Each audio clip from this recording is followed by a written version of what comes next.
Five star হোটেলে রান্নার লোক নাকি ছেলে মানুষ থাকে, বিয়ে বাড়ির বলে ছেলে মানুষ রান্না করে, মেয়েদের বলে ওইটা রান্না কি করতে পারে মেয়েরা? কিন্তু এই যে পাট শাক বানাচ্ছি মাছের ডিম দিয়ে, এগুলো হচ্ছে মাছের ডিম।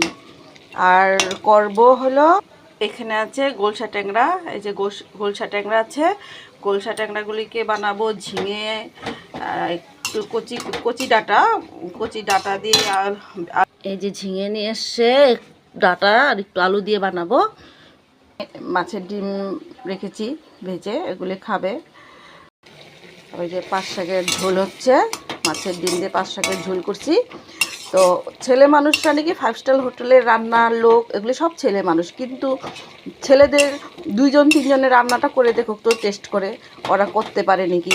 ঘরে যদি বলা যায়, মানে মেয়েরা যদি যদি বলে, বউগুলি যদি বলে যে তোমরা রান্না করো, তো তো তখন কি বলে যে এই ছেলে মানুষ, ফাইভ স্টার হোটেলের রান্নার তো ছেলেরাই করে, ওগুলিকে মেয়েরা করতে পারে নাকি। কিন্তু ঘরের এইটুকুই রান্নাটাই করে দেখুক, এই রান্নাটুকু করে দেখুক, টেস্ট করতে পারে নাকি।